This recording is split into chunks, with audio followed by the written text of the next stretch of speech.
चित्तौड़गढ़। प्रधानमंत्री नरेंद्र मोदी की मन की बात के 122वीं कड़ी का प्रसारण रविवार को हुआ।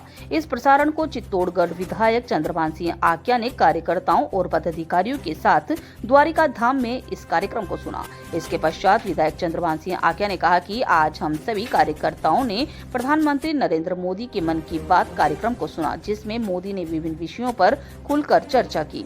उन्होंने यह भी कहा कि हमारे जवानों ने ऑपरेशन सिंदूर के अंतर्गत आतंक के अड्डों को तबाह किया। यह उनके अदम्य साहस के साथ ही भारत में नवनिर्मित हथियारों, उपकरणों और टेक्नोलॉजी की ताकत भी है।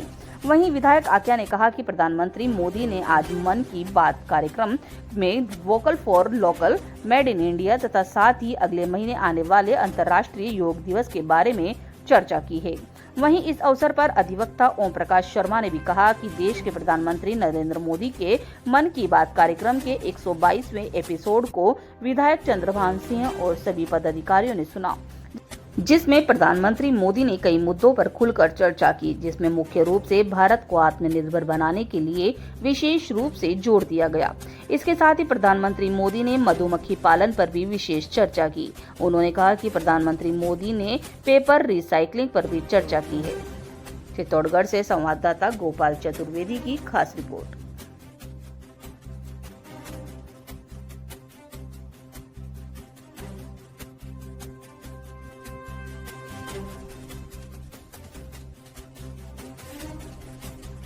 सर, क्या नाम आपका? एडवोकेट ओम प्रकाश शर्मा।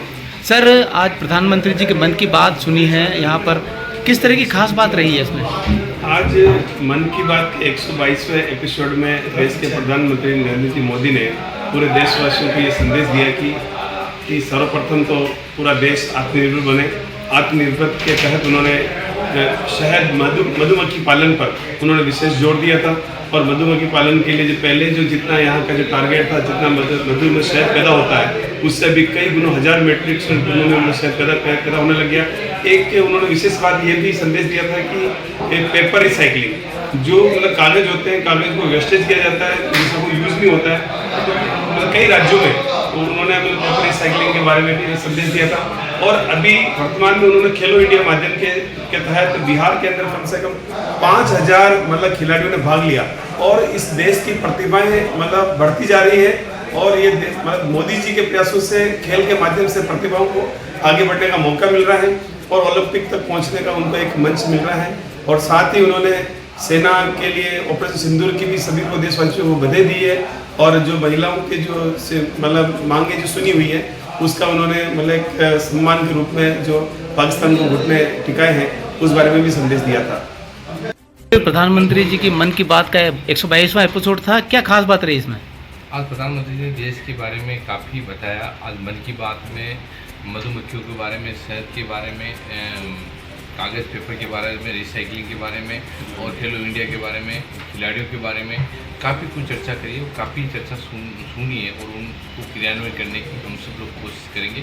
और मन की बात में हम लोगों को काफ़ी सीखने का मौका मिलता है। प्रेरणा दी है ऑपरेशन सिंदूर तो जिस प्रकार का प्रधानमंत्री ने जिस हिम्मत से किया है, देश की सेना ने जिस प्रकार का हिम्मत से किया है और पाकिस्तान के दांतों तले अंगुली दबाई है और जिस प्रकार पाकिस्तान को घुटने टेकने पड़े हैं, तो प्रधानमंत्री जी ने ऑपरेशन सिंदूर से तो पाकिस्तान को पूरे विश्व में बता दिया कि भारत कितना ताकतवर है। और अच्छे ताकतवर होने के नाते ऑपरेशन सिंदूर हुआ और सक्सेसफुल सिंदूर हुआ। मैं देश की सैनिकों को और सेनाध्यक्षों को बधाई देना चाहता हूँ। प्रधानमंत्री जी को धन्यवाद।